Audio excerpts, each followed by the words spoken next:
আমি যেরকম তোমাদের সঙ্গে ভালোটাও শেয়ার করি, তেমন খারাপ জিনিসগুলোও তোমাদের সঙ্গে শেয়ার করি।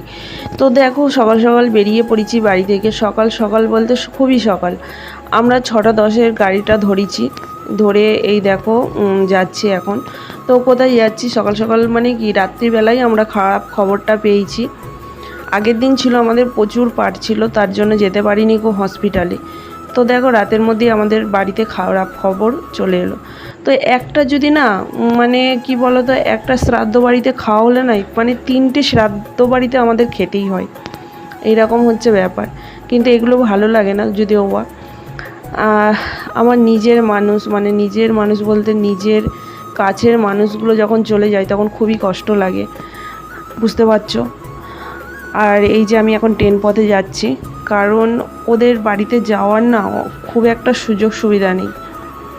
সকালবেলা কিচ্ছু খেয়ে আসিনি, তো মনটা একটু চা চা করে, কারণ সকালবেলা চা খাওয়া অভ্যাস। মেয়েকে বললাম চা খাবি, বললো খাবো বলে নিয়ে ওর চাটা আর খেতে ভালো লাগলো না। আমি তো খেয়ে নিলাম চা, যেহেতু চা বিশাল ভক্ত আমি। তারপর ট্রেন থেকে নেমে পড়েছি, নেমে এই যে এখন টোটো ধরে যাচ্ছি। দেখো, ওদিকে এসেছি টোটোয়, ট্রেনে চাপলাম, আবার এখানে টোটো চাপলাম, আবার টোটো চেঞ্জ করে এখানে মা ভাইয়ের বউ যে টোটোতে রয়েছে আবার সেই টোটোতে উঠলাম। অনেকটা ঝকমারি নিয়েই যাচ্ছি।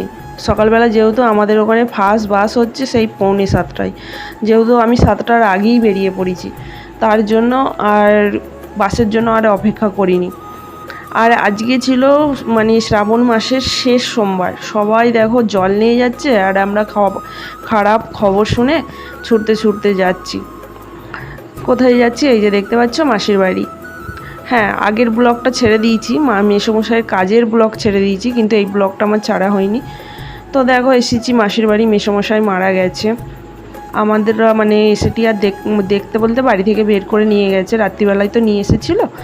তো আমরা রাস্তাতেই একটু দেখে নিলাম, আস্তে আস্তেই রাস্তাতে দেখা করলাম, দেখে টিয়ে এই যে বাড়িতে এলাম। ওদের যেহেতু অনেক কাজ রয়েছে, এখানে হাঁড়ি টাড়ি বের করতে হবে, স্নান করবে, অনেক কিছু বাসি কাজ রয়েছে, করছে। আর বললাম না, এটা হচ্ছে শ্রাবণ মাসের শেষ সোমবার। আর যেহেতু এই দেখো বাগনাপাড়ার রাস্তা দিয়ে ফিরছি, আর এই দেখো বাগনাপাড়ার যে এক ভোলানাথ আছে, ঠাকুরের তো একটাই, ঠাকুরের নাম তো অনেক। তো এই বাবা ভোলানাথের মন্দিরেতে নিয়ে যাচ্ছে সবাই জল ঢালতে। আর আমাদের যেহেতু আগের দিন রাত থেকে ঘুম নেই, প্রচুর ক্লান্ত লাগছে, শরীরটা এত ক্লান্ত লাগছে যে সারা রাত ঘুম নেই। এই দেখো বাসে উঠে না ঘুমিয়ে গেছে, আর আমার মেয়ে দেখো ভিডিও করে নিয়েছে। তো চলো এখন টাটা। ভালো লাগলে চ্যানেলটিকে সাবস্ক্রাইব, লাইক, শেয়ার করে দিও।